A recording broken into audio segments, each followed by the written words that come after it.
हिमविद्या पाठशाला में आप सभी का स्वागत है। उत्तराखंड का समग्र राजनीतिक इतिहास जो कि अजय रावत सर द्वारा लिखा गया है, इसकी एक सीरीज मैं आप लोगों के साथ शेयर कर रही हूँ। अगर आप लोग उत्तराखंड कॉम्पिटिटिव एग्जाम की तैयारी कर रहे हैं तो ये सीरीज आप लोग के लिए बहुत ज़्यादा हेल्पफुल और इंपॉर्टेंट होने वाली है। अगर आप लोगों ने चैनल को अभी तक सब्सक्राइब नहीं किया है तो आप लोग चैनल को सब्सक्राइब कर लीजिए और बेल आइकन भी प्रेस कर दीजिए, ताकि इस बुक से रिलेटेड जितने भी इंपॉर्टेंट टॉपिक्स मैं आप लोग के साथ शेयर करूँ उसका नोटिफिकेशन आप लोगों तक टाइम से पहुँच जाए। अभी तक हम लोग इस बुक से रिलेटेड 47 पार्ट्स में वीडियोज अपलोड कर चुके हैं, जिसके अंतर्गत हम लोगों ने काफ़ी इंपॉर्टेंट टॉपिक्स कवर किए हैं। जैसे कि हम लोगों ने उत्तराखंड एक परिचय पूरा कंप्लीट कर लिया है, और साथ ही हम लोगों ने कुमाऊं में चंद राजवंश हम लोगों ने पूरा अच्छे से कंप्लीट कर लिया है। वहाँ पर को काफ़ी डीपली हम लोगों ने इस चीज़ को समझा है। और इस वक्त हमारा चल रहा है गढ़वाल में परमार वंश। ठीक है, तो ये भी हमारा कंप्लीट होने वाला है। सिर्फ 2 पार्ट्स और आएंगे तो ये भी हमारा गढ़वाल का जो परमार वंश है वो भी पूरा कंप्लीट हो जाएगा। इसके अंतर्गत हम लोगों ने गढ़वाल की जो परमार वंश की वंशावली है वो पूरी कंप्लीट, वो बहुत डीपली हम लोगों ने पढ़ी है, उसको बहुत अच्छे से कवर किया है। सभी नरेशों को बहुत अच्छे से कवर किया है, और साथ ही जो अजय पाल द्वारा जो 52 गढ़ों को विजिट किया गया है उनके बारे में भी हम लोगों ने काफ़ी अच्छे से इसके अंतर्गत पढ़ा है। तो आप लोग जरूर से इन वीडियोस को देखिएगा। आप लोग हिम विद्या पाठशाला में विजिट करके प्लेलिस्ट पे जाइएगा। उत्तराखंड का समग्र राजनीतिक इतिहास करके एक प्लेलिस्ट है, तो वहाँ पर को आपको पूरे 47 पार्ट्स पूरे मिल जाएंगे, और वहाँ पर से आप लोग अपने एग्जाम के पर्पज से इस बुक के अकॉर्डिंग, ठीक है, इस बुक के अकॉर्डिंग ही पढ़ाया गया है। तो सारे इंपॉर्टेंट पॉइंट्स इस बुक के अकॉर्डिंग आप लोग वहाँ पर से नोट कर सकते हैं। ठीक है, तो इस वक्त हमारा क्या चल रहा है, गढ़वाल में परमार वंश, और गढ़वाल में परमार वंश का हमारा लास्ट वाला पार्ट चल रहा है, जिसके अंतर्गत लास्ट वाला पार्ट तो नहीं, लेकिन इसका एक सबसे मोस्ट इंपॉर्टेंट पार्ट है, जिसमें हम लोग परमार वंश के जो मंदिर हैं, परमार वंश के समय में जो मंदिर गढ़वाल में बनाए गए हैं, उन मंदिरों को हम लोग इस वक्त कवर कर रहे हैं। ठीक है, तो राजराजेश्वरी शाही देव स्थल आज का हमारा टॉपिक होने वाला है। इससे पहले हम लोगों ने गोपाल मंदिर को कवर किया है, साथ में हम लोगों ने देव वंशी नारायण मंदिर को भी कवर किया है, और हरियाली देवी मंदिर को कवर किया है। तो आज हमारा कौन सा है, राजराजेश्वरी शाही देवी देव स्थल होगा। ठीक है, तो वीडियो को शुरू करने से पहले हमेशा की तरह आप लोगों से एक रिक्वेस्ट करूंगी कि अपने साथ कॉपी पेन लेकर बैठिएगा, ताकि इस बुक से इस जो आज का टॉपिक है उसमें जो भी इंपॉर्टेंट पॉइंट्स आए उनको आप नोट डाउन करें। एक बात और है कि इसके अंतर्गत जो हम लोग पढ़ रहे हैं, तो उसमें बहुत ज़्यादा गहराई वाले क्वेश्चन नहीं पूछे जाते हैं। बस बेसिक क्वेश्चन इसमें पूछे जाते हैं कि राजराजेश्वरी देवी जो हैं वो किस वंश की इष्ट देवी के रूप में पूजी जाती है। तो परमार वंश, ठीक है, कौन सी शताब्दी में इसका निर्माण हुआ है, कौन सी स्थल पर ये स्थापित किया गया है, किस राजा द्वारा इसका निर्माण किया गया है। तो इस तरह के क्वेश्चन आते हैं, तो इसलिए हम लोग को ये पढ़ने बहुत ज़्यादा जरूरी हो जाते हैं। तो एक कहानी की तरह आप लोग को सुनना है, जहाँ पर आपको लगेगा कि नोट करना है तो आप लोग नोट कर लीजिएगा। ठीक है, शुरू करते हैं आज का टॉपिक। तो आज हमारा क्या है, राजराजेश्वरी देवी मंदिर। राजराजेश्वरी गढ़वाल की शाही परिवार परमार वंश की इष्ट देवी या कुल देवी हैं। ठीक है, जो मैं आपको पहले बता चुकी हूँ। तो ये आप लोगों को फर्स्ट लाइन बिल्कुल अच्छे से क्या कर लेनी है, अंडरलाइन कर लेनी है। ठीक है, परमार वंशी की क्या है, कुल देवी हैं। उनके मंदिर का निर्माण 14वीं शताब्दी में देवलगढ़ में हुआ था। देवलगढ़ गढ़वाल से श्रीनगर से 19 किलोमीटर की दूरी पर स्थित है। देवलगढ़ वास्तुकला का चमत्कार है, और इसकी स्थापना राजा अजय पाल ने की थी। ठीक है, देवलगढ़ की बात हो रही है, किसने की थी, राजा अजय पाल ने की थी। राजा अजय पाल कौन है, अजय पाल के बारे में भी हम लोग बहुत अच्छे से पढ़ चुके हैं। तो आप लोग पुरानी वीडियोस को जरूर से देखिएगा। पूरी सीरीज आप लोग को शुरू से देखनी होगी, तभी आप लोग आगे के टॉपिक्स को समझ पाएंगे। तो राजा अजय पाल के बारे में हम लोगों ने पूरा पढ़ा है। इन्होंने 52 गढ़ों को एकीकृत किया है। गढ़वाल के जो 52 गढ़ थे उनको एकीकृत किया है, और गढ़वाला कहलाए हैं। ठीक है, तो ये जो वंशावली उसमें दी गई है परमार वंशी की, तो उसके 37वें राजा के रूप में ये जाने जाते हैं। ठीक है, परमार वंशी के 37वें राजा के रूप में जाने जाते हैं। तो इन्होंने क्या करा है, देवलगढ़ की स्थापना की है। उन्होंने गढ़वाल के 52 गढ़ों को एक राज्य में संगठित किया है। ठीक है, 1358 ईस्वी में 52 जागीरों का समाकलन करने के पश्चात वह गढ़वाला कहलाने लगे, और 52 किलों का और गढ़वाल राज्य के राजा बन गए। ठीक है, उन्होंने आरंभ में देवलगढ़ को राजधानी बनाया, और बाद में क्या करा, श्रीनगर में स्थानांतरित कर दी अपनी राजधानी। ठीक है, तो इस बात को भी आप लोग नोट कर लीजिएगा। इस अवधि में राजा अजयपाल ने देवलगढ़ में अल्पकालीन निवास किया तथा अपने लिए एक आवास बनाया, तथा कुल देवी राजराजेश्वरी को प्रतिस्थापित किया। धीरे धीरे यह पारिवारिक मंदिर पूजा अर्चना का एक विशाल केंद्र बन गया। यह एक तीर्थ स्थल के रूप में प्रतिष्ठित हुआ, और गढ़वाल के इतिहास को जानने का एक महत्वपूर्ण केंद्र बना। ठीक है, तो किसने की है इसकी स्थापना, राजा अजयपाल ने की है। देवी राजराजेश्वरी शक्ति के अनेक सर्वाधिक देवी राजराजेश्वरी शक्ति के अनेक सर्वाधिक शक्तिशाली रूपों में से एक है। उनमें ब्रह्मांड को निर्मित तथा नष्ट करने की शक्ति निहित है। वह जीवों के मस्तिष्क एवं ज्ञानेंद्रियों को नियंत्रित करती है। उनके लोकोत्तर विवेक एवं ज्ञान का संचालन इस प्रकार है। राजराजेश्वरी नारी मात्र सिद्धांत की दिव्यता को परिभाषित करती है। वह मूल अंतरिक्ष अथवा ब्रह्मांडीय ऊर्जा है। वह सक्रिय अथवा क्रियाशील ऊर्जा का मूर्त रूप है और पुरुष देवता की शक्ति है और मुख्य सृजनात्मक शक्ति है। उत्तराखंड के ग्रामीण क्षेत्रों में उनकी पूजा बुरी शक्तियों के विरुद्ध गांवों में संरक्षक के रूप में की जाती है। वह कल्याणकारी है और उन्हें महामारी से बचाती है, ठीक है? तो पुरुष देवताओं की शक्ति है, यानी कि पुरुष देवता कौन? जैसे ब्रह्मा, विष्णु, महेश हो गए, तो उनकी शक्ति जो उनकी पत्नियाँ होती हैं, पत्नी देवी जो होती हैं, उनको शक्ति कहा जाता है। जैसे कि ब्रह्मा, विष्णु, महेश जो हैं, जैसे ब्रह्मा जी की जो शक्ति है वो कौन है? सरस्वती माँ है। विष्णु जी की जो शक्ति है वो कौन है? लक्ष्मी माँ है। और शिव जी की जो शक्ति है वो कौन है? गौरा देवी है। तो इसलिए उनको क्या कहा गया? राज राजेश्वरी क्या है? पुरुष देवताओं की शक्ति है, ठीक है? और उत्तराखंड के ग्रामीण क्षेत्रों में उनकी पूजा बुरी शक्तियों के विरुद्ध गांवों की संरक्षक के रूप में की जाती है, यानी कि वो एक संरक्षिका के रूप में यहाँ पर को विद्यमान है, यहाँ पर को स्थापित की गई हैं। वो जितने भी जीव जंतु प्राणी जो हैं उनकी क्या करती हैं? रक्षा करती हैं, ठीक है? और महामारियों से बचाती हैं। चलिए आगे बढ़ते हैं। गढ़वाल के महान शासकों में रानी कर्णावती का नाम विख्यात है, ठीक है? तो हमने इनके बारे में भी बहुत डीपली पढ़ा है, ठीक है? रानी कर्णावती के बारे में भी हम लोगों ने पिछले जो चैप्टर जो हम लोगों ने पढ़े हैं, तो उसमें रानी कर्णावती के बारे में भी पढ़ा है। तो ये कौन थी?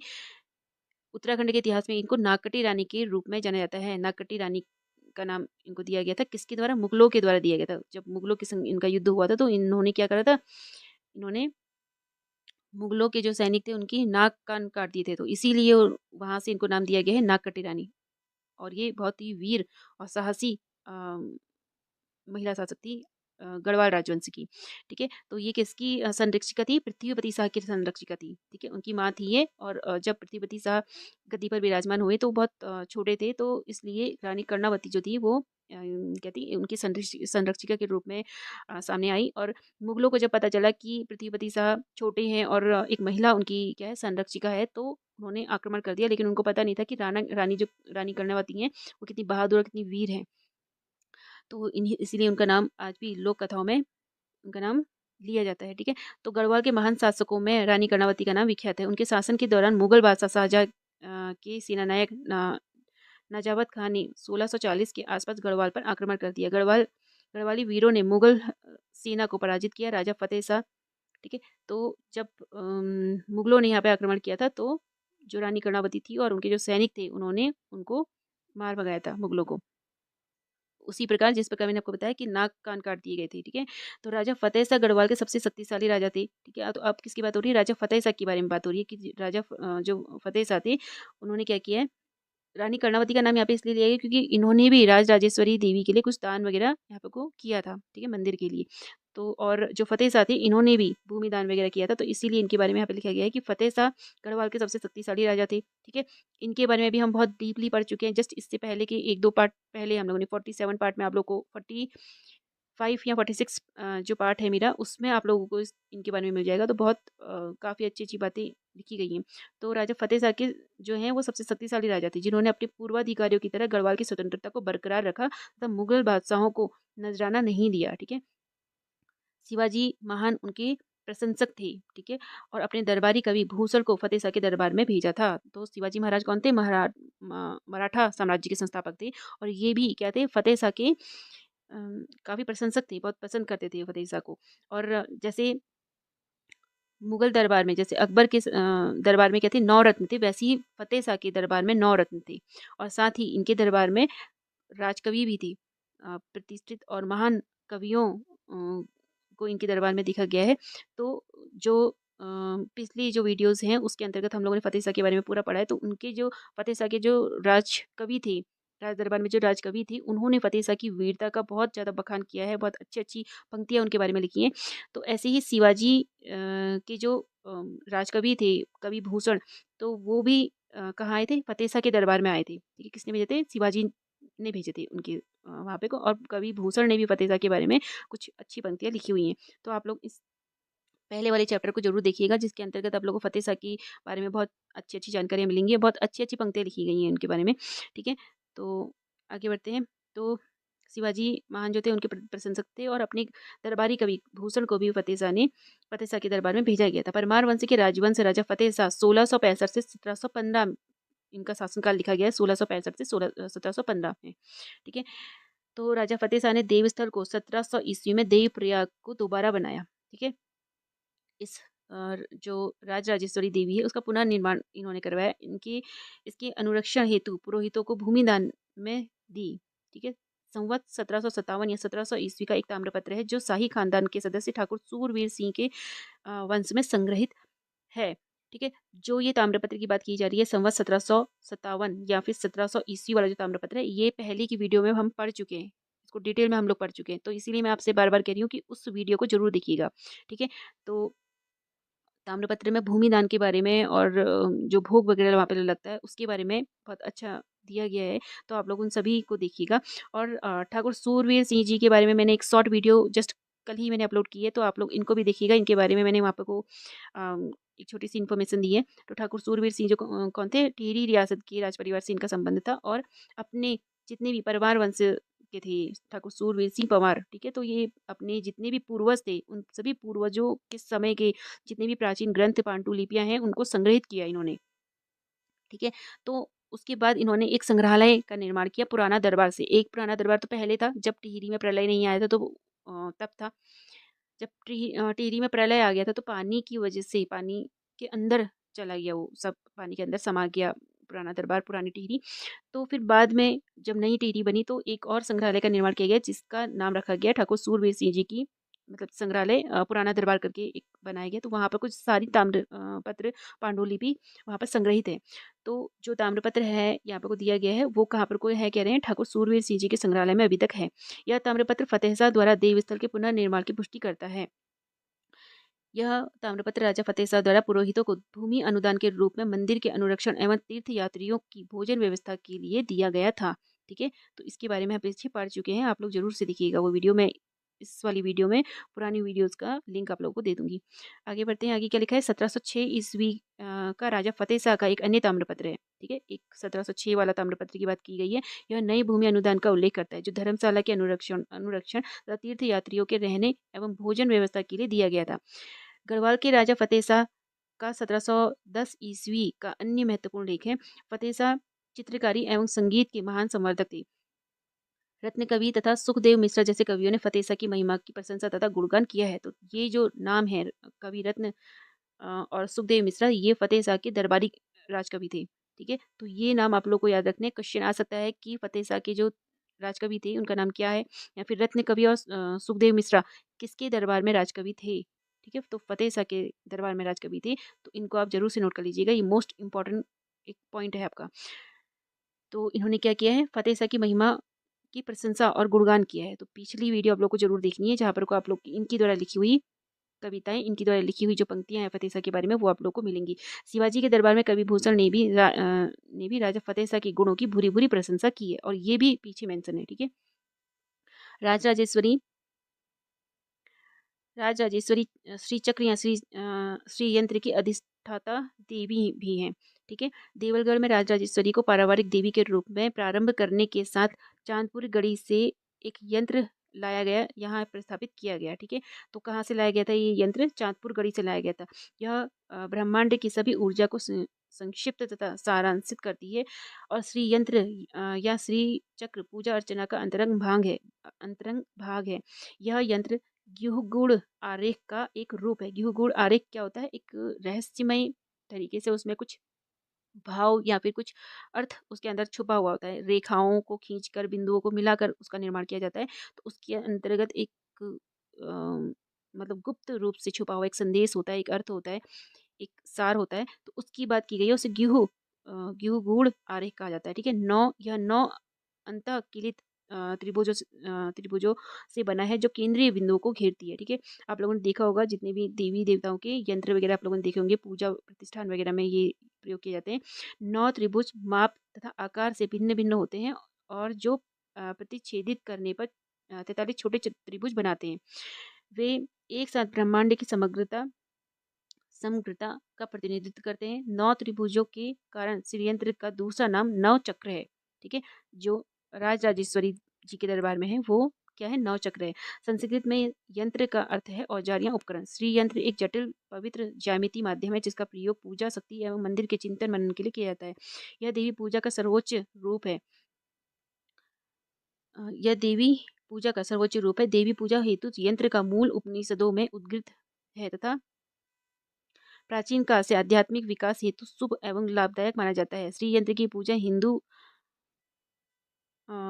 पूजा की श्री विद्या व्यवस्था में केंद्रित है। यह देवी त्रिपुरा सुंदरी के रूप में भी देवी का प्रतिनिधित्व करती है। वे उत्तराखंड की प्रसिद्ध देवी हैं। त्रिपुरा सुंदरी और महाविद्या के रूप में भी पूजनीय है तथा पराशक्ति का सर्वोच्च स्वरूप है। सदाशिव के साथ वह पंच क्रिया सृष्टि निर्माण, विश्व की स्थिति या संरक्षण, संहार या विनाश, सिरोधान या संगोपन, माया एवं अनुराग या अंतिम मुक्ति हेतु उत्तरदायी हैं। ठीक है, तो ये कुछ बातें हम लोगों ने पढ़ी किसके बारे में, राज राजेश्वरी देवी जी के बारे में और त्रिपुरा देवी के बारे में। तो उम्मीद करती हूँ यहाँ तक आप लोगों को समझ में आया होगा। आगे बढ़ते हैं। आगे हमारा नया टॉपिक है रघुनाथ जी का मंदिर। ठीक है, तो ये कहाँ पर को है, देवप्रयाग में। भगवान विष्णु के 7वें अवतार श्री राम का मंदिर भागीरथी नदी और अलकनंदा नदी के संगम पर देवप्रयाग में स्थित है। तो सबसे मोस्ट इम्पॉर्टेंट जो लाइन है आपको नोट करने वाली तो यही है कि देवप्रयाग किन दो नदियों के संगम पर स्थित है, भागीरथी और अलकनंदा नदी के संगम पर स्थित है।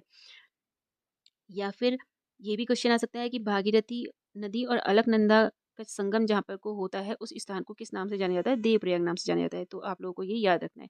और भगवान विष्णु के 7वें अवतार कौन है, प्रभु श्री राम हैं।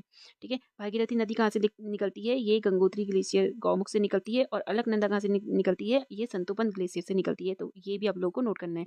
यह मंदिर राजराजेश्वरी मंदिर के अम, समकालीन है तथा इतिहास के विकास को प्रदर्शित करता है।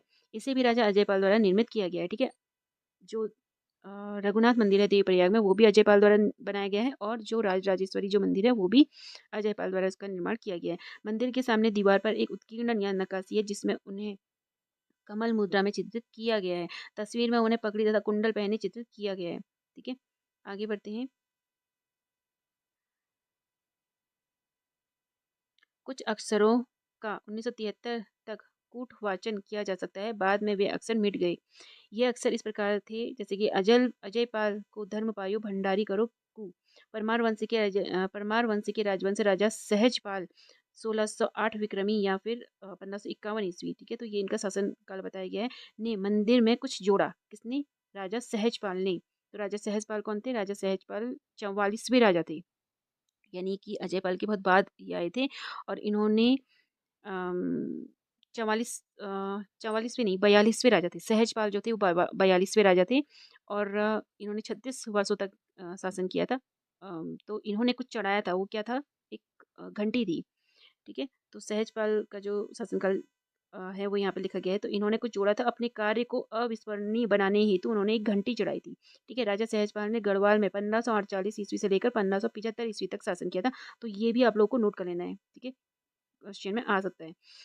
परमार शासक राजा मान सिंह का 1610 ईस्वी का दूसरा लेख है। वह गढ़वाल की राजगद्दी पर 1591 ईस्वी से लेकर 1611 ईस्वी तक विराजमान रहे। कौन, राजा मानसा, राजा मान सिंह। ठीक है, सहजपाल के बाद आए आपके बलभद्र शाह आए और बलभद्र शाह के बाद कौन आए थे, मानसा आए थे। तो जिनका ताम्रपत्र कहाँ पर को मिलता है, यहाँ पर को मिलता है। और इनके बारे में जो मानसा थे वो 44वें राजा थे। ठीक है, तो वह गढ़वाल की राजगद्दी पर 1591 ईस्वी से 1611 ईस्वी तक विराजमान रहे। यह उनका मंदिर पर असाधारण विश्वास तथा भगवान रघुनाथ जो अपनी प्रजा की देखभाल करते हैं का सारांश है।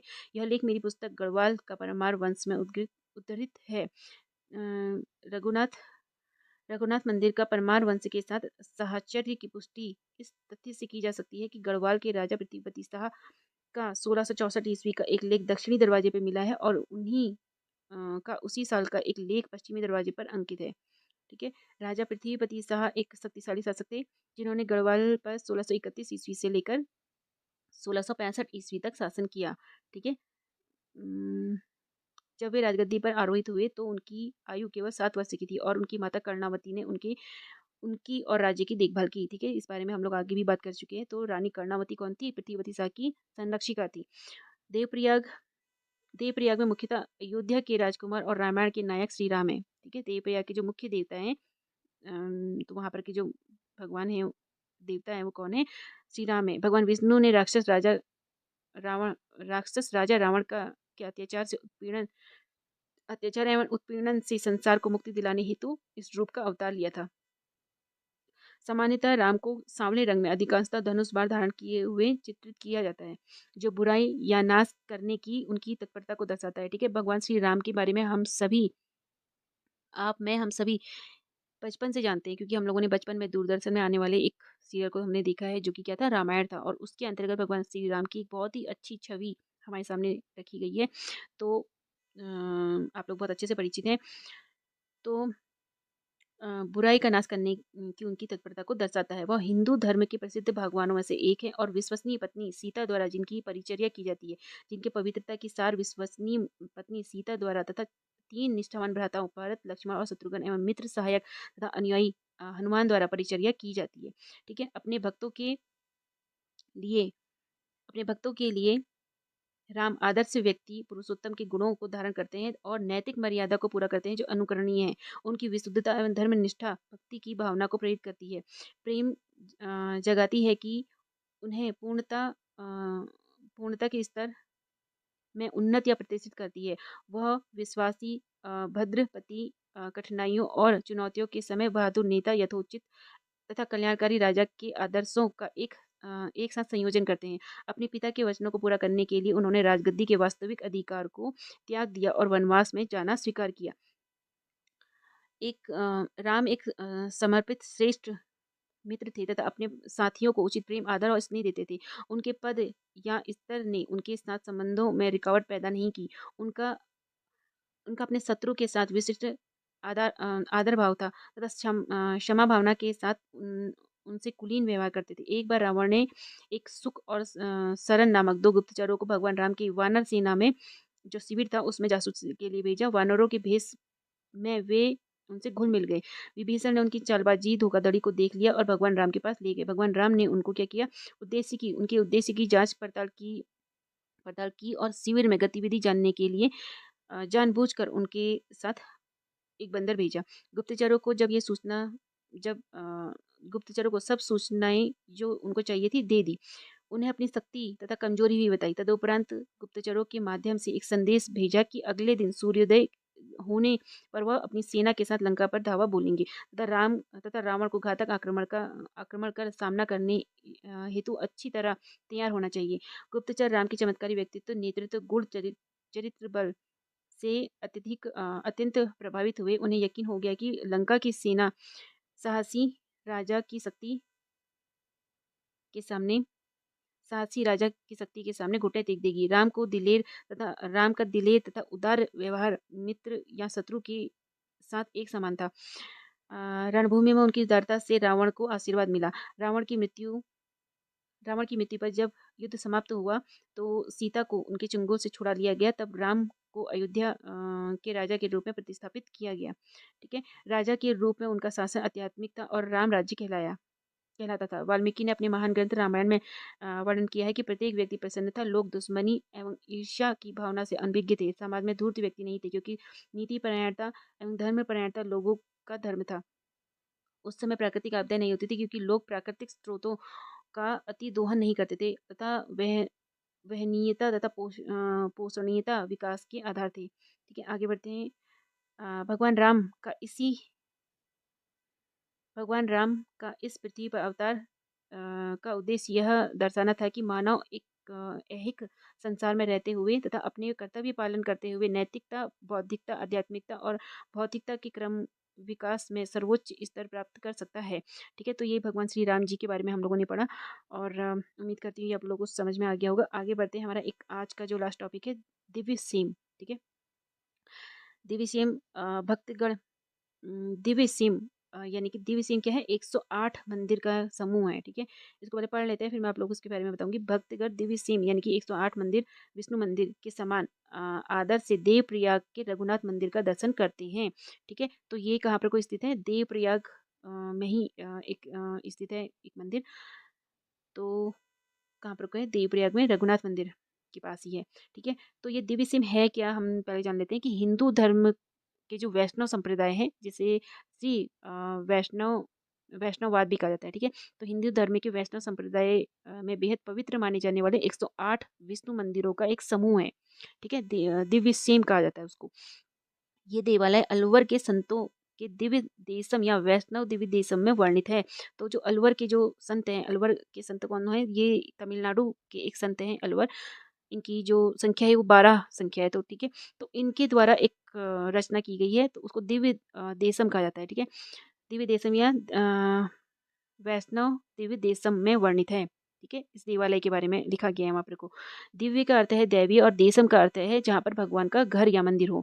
अलवर संतों द्वारा उद्घृत 108 मंदिरों में 105 मंदिर जो है वो भारत में है और एक जो है वो नेपाल में है, ठीक है। ऐसा कहा जाता है कि जो अलवरों द्वारा जो मंदिरों का निर्माण किया गया है, 108 मंदिरों का निर्माण किया गया है, वो क्या है, वो है आपका यानी कि 105 तो भारत में है और एक नेपाल में है, और जो 2 हैं वो कहाँ पर को हैं, वो अ, मतलब भूलोक में है इस वक़्त, और उनकी जो दर्शन हो पाएँगे वो मोक्ष के बाद ही उस उनके दर्शन हो पाएँगे, ठीक है। वो, और वो 2 मंदिर कौन-कौन से, एक तो क्षीर सागर है और एक वैकुंठ है, ठीक है। क्षीर सागर कौन-सा है, जहाँ पर को भगवान नारायण यानी कि श्री विष्णु क्या करते हैं, शेषनाग में विराजमान रहते हैं, उसको क्षीर सागर कहते हैं, ठीक है। तो एक तो वो है, और दूसरा कौन-सा है, 108 मंदिरों का जो लास्ट जो मंदिर है वैकुंठ कहा जाता है उसे, तो वो भगवान विष्णु का परम दिव्य स्थान माना जाता है, ठीक है। तो ये जो 2 मंदिर हैं, ये जो 2 मंदिर जो 108 मंदिरों के जो 2 मंदिर हैं, ये मोक्ष के बाद ही इनके दर्शन होंगे, ऐसा ये कहा जाता है। यानी कि 105 का है भारत में और 1 का है नेपाल में, ठीक है। तो इसमें लिखा भी है कि ऐसा विश्वास किया जाता है कि अन्य 2 संसार के परिमंडल से बाहर हैं। अलवरों की कविता स्पष्ट करती है कि प्रेम के द्वारा ईश्वर की भक्ति की जाती है। यानी कि जो अलवर जो हैं वो क्या है, मतलब अलवर का जो शाब्दिक अर्थ है उसको समझ लेते हैं पहले, कि इनका जो शाब्दिक अर्थ है कि वह जो भगवान की भक्ति में पूरी तरह डूब गया है। इनको दिव्य जन भी, दिव्य ज्ञानी भी कहा जाता है, ठीक है। तो इन्होंने जो रचना की है उसमें इन लोगों ने बताया है कि जो भगवान हैं वो एक हैं, और इन्होंने दक्षिण भारत में भक्ति आंदोलन की शुरुआत की थी। किसने, अलवरों ने। अलवरों द्वारा भक्ति आंदोलन की शुरुआत की गई थी तमिलनाडु में, और समाज में जाति-पात के भेदभाव को मिटाकर ईश्वर की भक्ति का मार्ग सबके लिए खोला था, ठीक है। तो अलवरों की जो संख्या है, अलवर संतों की जो संख्या है वो 12 है, और इनकी जो 12 संख्या है उसमें इन लोगों ने क्या किया है कि इन 12 संतों में हर समुदाय के लोगों को संत बनाया गया है। जैसे कि राजा भी संत होगा, ब्राह्मण भी संत होगा, और कुछ नीची जाति के जो लोग होते हैं ना, नीची जाति के से भी उन्होंने अपने समुदाय में इनको ऐड किया है, यानी कि संत बनाया है, और महिला वर्ग से भी इन्होंने संत बनाए हैं। तो इन्होंने सारे जाति-पाति के भेदभाव को हटाकर क्या करा है, ईश्वर भक्ति के लिए सभी के लिए मार्ग खोले हैं। ठीक है? तो ये इनकी ख़ास बात है। तो इन्होंने अपनी कविताओं से स्पष्ट किया है कि प्रेम के द्वारा ईश्वर की भक्ति की जा सकती है। उनकी कविताओं का संकलन दिव्य प्रबंध कहलाता है। ठीक है? जो इनकी कविताओं का संकलन है वो दिव्य प्रबंध कहलाता है।